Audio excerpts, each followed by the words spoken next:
Hello, beautiful souls. Welcome back to my channel. And if you are brand new here, hi, I'm Bonnie, Old Soul Mermaid, and I want to welcome you to another installment of Beginner's Corner, a series where this relative tarot newbie answers questions and discusses topics that may be pertinent to the new student of tarot and or enthusiast. So if that sounds like something you're interested in, stick around.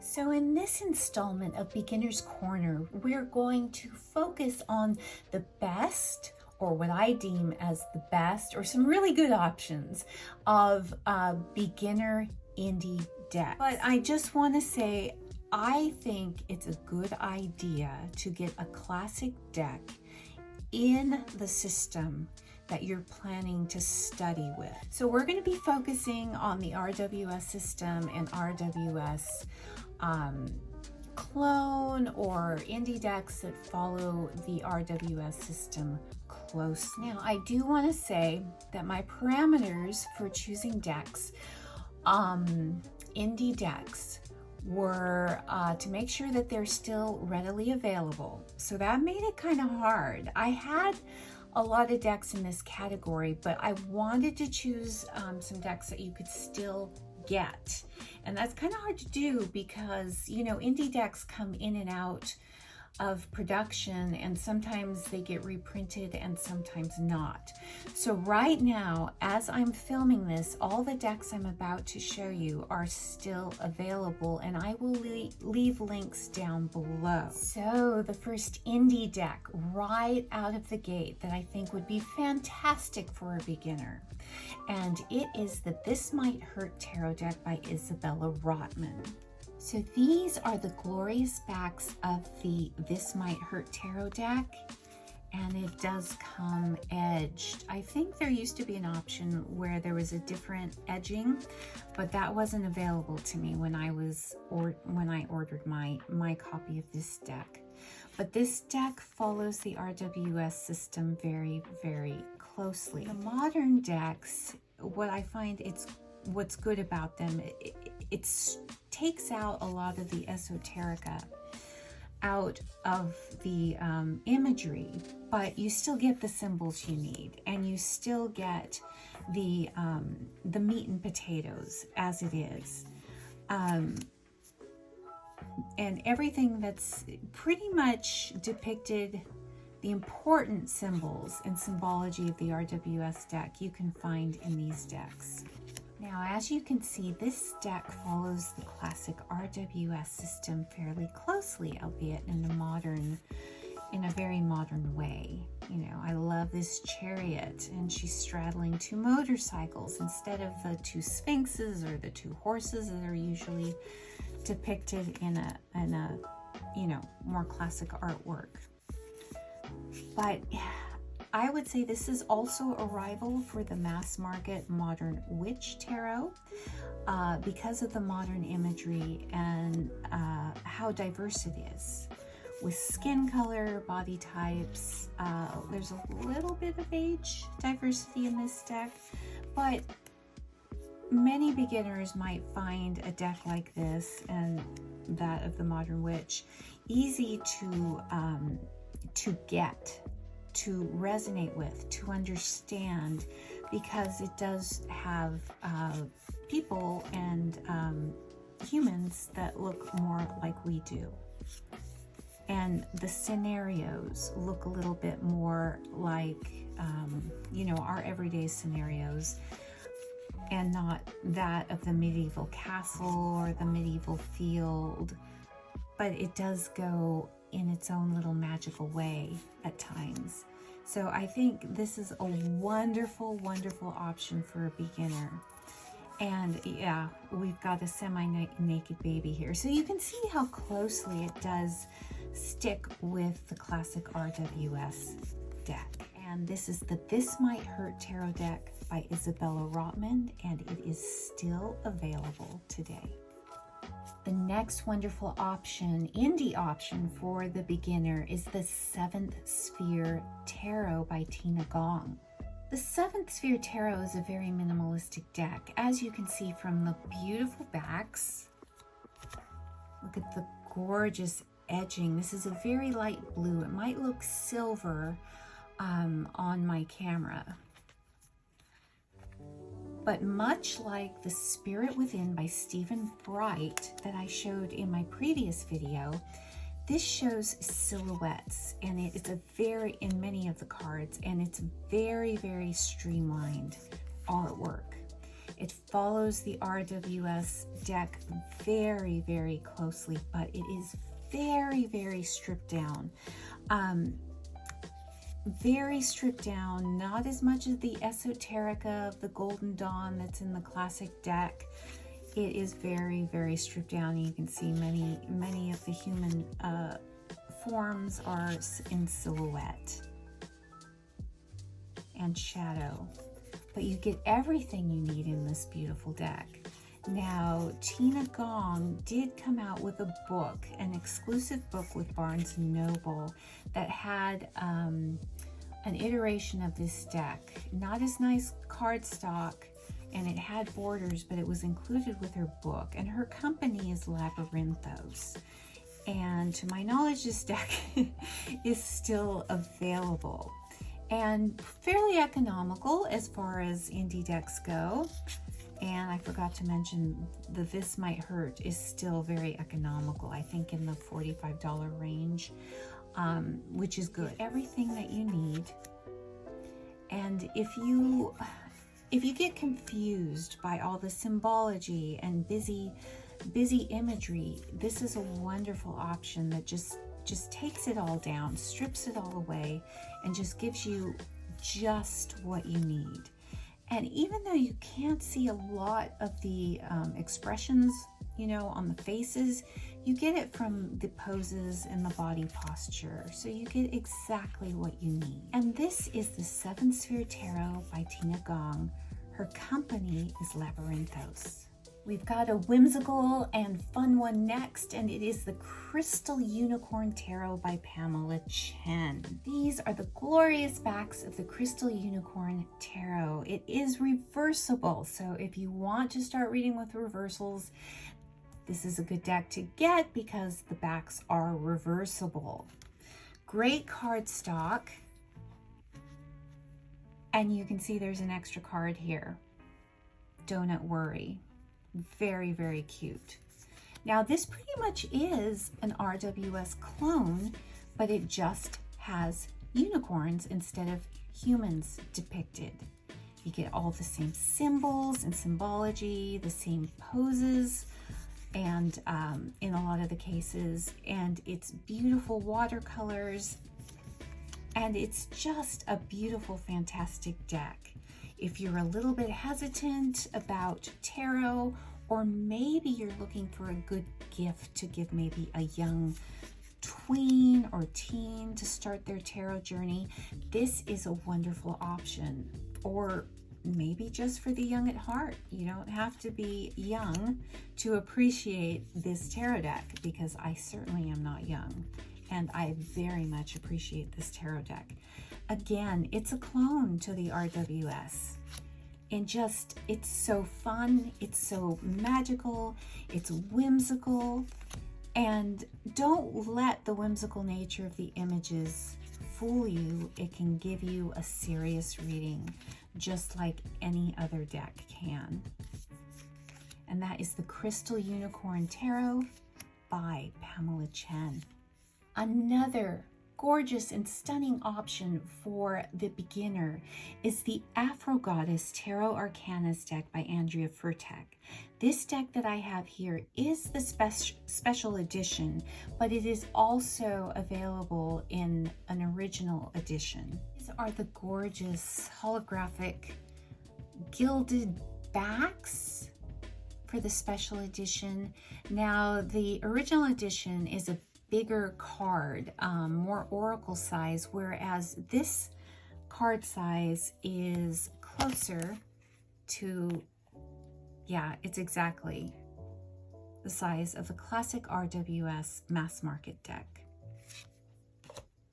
So, and it is edged in this beautiful gold. Now she is coming out. I think I saw on her site, there's a pre-order for another edition of this deck. So there's going to be like 3 editions of this deck. Now, this is a female-centric deck. You will see males. There's a couple in the major arcana and in the court cards, but largely it is a female-centric deck. And it is gorgeous. As you can see, you get everything that you need. Everything from a classic RWS deck. A little bit stripped down, but a beginner can totally take off with this deck. It is stunning. It is stunning. And I think any edition that you get of this deck, the images are all the same. I think there's going to be some changes with the new pre-order, but you could totally just learn on this deck. And again, I say you could bypass the classic RWS and totally learn with this deck, and you would be fine. It is an easy reader, totally easy reader, clear messages. And she reminds me a little bit of Jessica Rabbit. I think it's the red dress and the pose here. But the females in here are so beautiful and so lush and so expressive. This is a beautiful, beautiful deck. Now, all of these decks, I believe, that I'm showing you, I do have full unboxings of them on my channel. So you just gotta kind of look for it, and maybe I'll put a few cards as I go through them if I remember. But this is the Afro Goddess Tarot Arcanas Special Edition by Andrea Furtak, and it is a wonderful, glorious option if you are looking for a beginner indie deck. All right, next out of the gate, we have the Dark Mansion Tarot by Taroteca Studios. Now, this deck was an early indie purchase for me, very early in my tarot journey. And it is a wonderful deck. It is still in print, and you can still get it. I believe I have a first edition of this deck. I believe it is now in its 4th edition. And there are a couple of backs that you can choose from.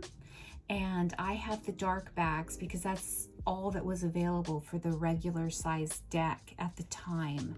It is edged in black. And this is also known as kind of the Tim Burton deck.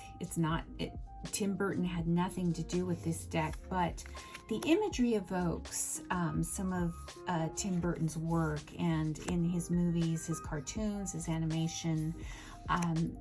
Some of these remind me of, like Nightmare Before Christmas, but with the whimsical nature, the fun whimsical nature of this deck, it does follow the RWS system very, very closely. And even though I obtained this very early in my tarot journey, I didn't have any trouble reading with it. It's wonderful, a wonderful option for a beginner. It's fun. And see, this reminds me of the gates of the Haunted Mansion at Disneyland. This reminds me of one of the figures you might find in the Haunted Mansion of Disneyland. It just tongue-in-cheek for the death card here. He's got his sickle, he is death. He's wearing his suit, but look at his posture. It's like, oh no, not again. I have to end something. And yeah, here we go again. But you can see traditional imagery here. It's beautiful, and I just, I'm really digging the fashion of the women in this deck. Now, one thing I will say, it is animated. There's not a lot of diversity. There is no diversity with skin color or race in this deck. But take that for what it is. It's a cartoon. It's, got Victorian-esque depictions. So, a lot of the artwork from that time wasn't very diverse, so you know this may or may not tick all the boxes for you. I enjoy it. I take it for what it is, but I will, okay, see here, this reminds me totally of Nightmare Before Christmas, a character in there. But I will show you next another deck that does show a 19th century art, but in a more diverse way. But here, right now, we have the beautiful Dark Mansion Tarot by Taroteca Studio, a wonderful, wonderful option for a beginner. All right, so I said I was going to show you some 19th century imagery, but that has a little bit more of a diverse bent to it. Now, this is the Lua Tarot by Marie Bento of Divine Muses. She's the creator of the Antiquarian Tarot, the Divine Muses Oracle, and I love this deck so much. These are the beautiful, glorious backs of the Lua Tarot. Beautiful cardstock, and it is a black and white deck. And to some that may, you know, turn you off or not, but I sometimes, you know, sometimes it's mood. Sometimes you want something very pared down. Sometimes you want something full of brightness and color. But if you go through these images, this is from, you know, existing 19th century engravings and woodcuts.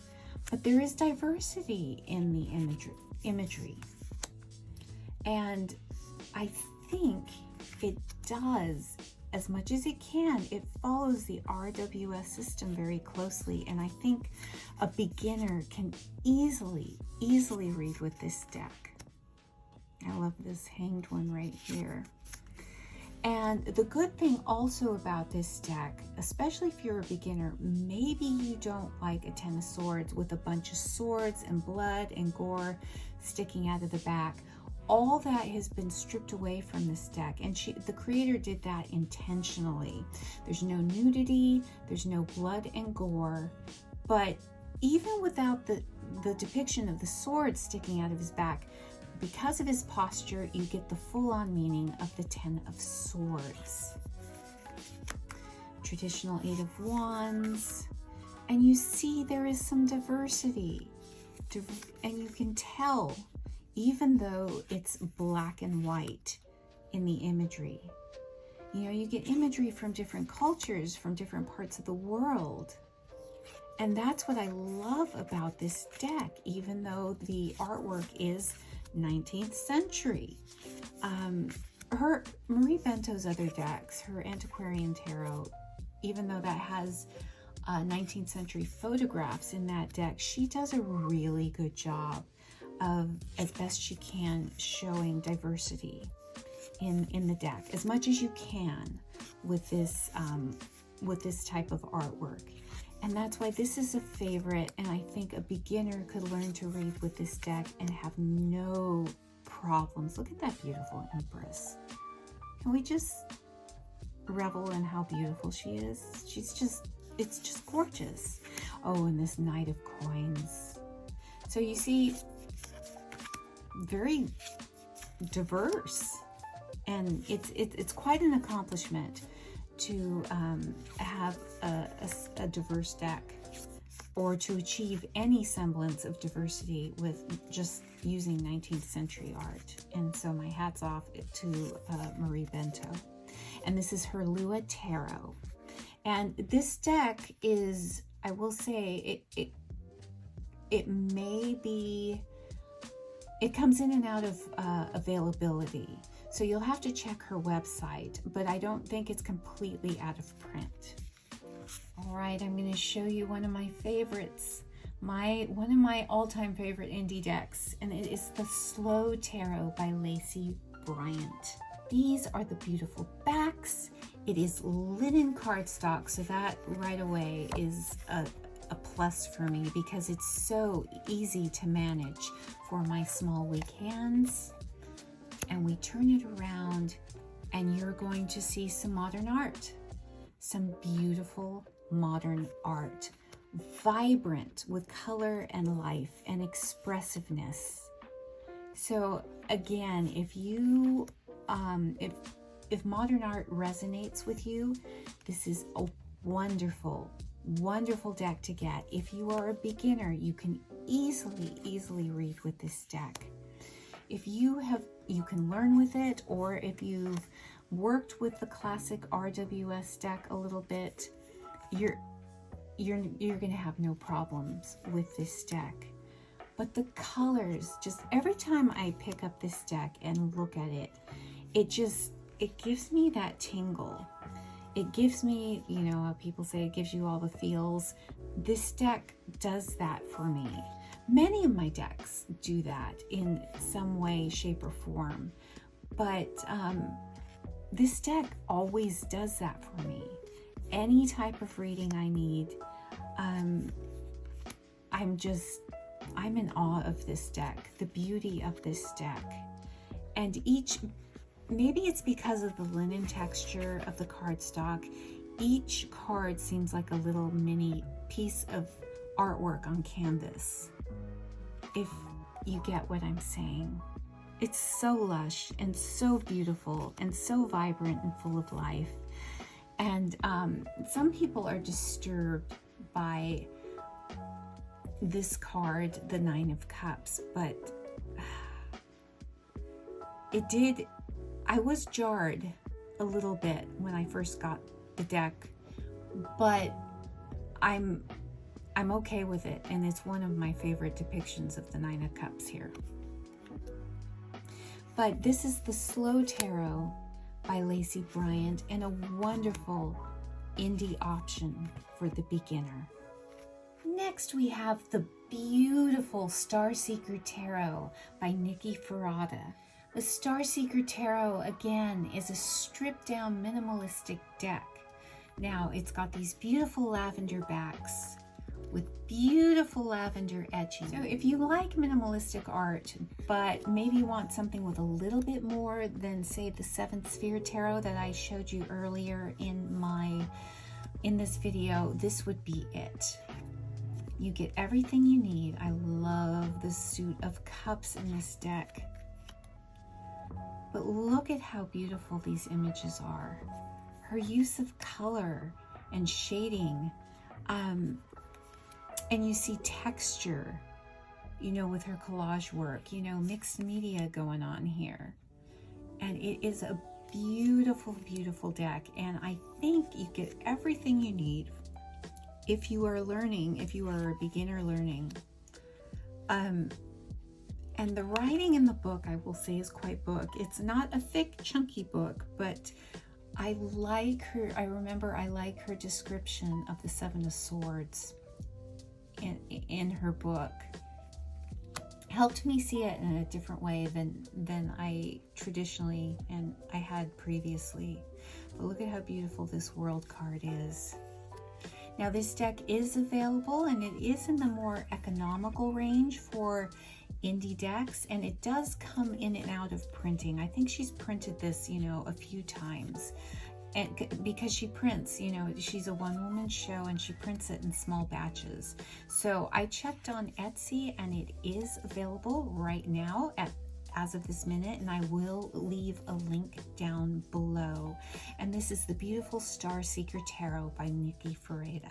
All right, so that concludes my second installment of Beginner's Corner, my look at the best indie beginner decks. Now, again, let me know if you're a beginner, have you purchased your first indie deck yet? And which one was it? And also, if you have, you've been around the block a few times, let me know which one of these are your favorites. Do you have any of these decks, and how do they work for you? And let me know what was your very first indie deck purchase. All right, that's all I have for you for today. I want to thank you for spending time with me. And with that, I will leave you to get on with your beautiful day. Bye for now.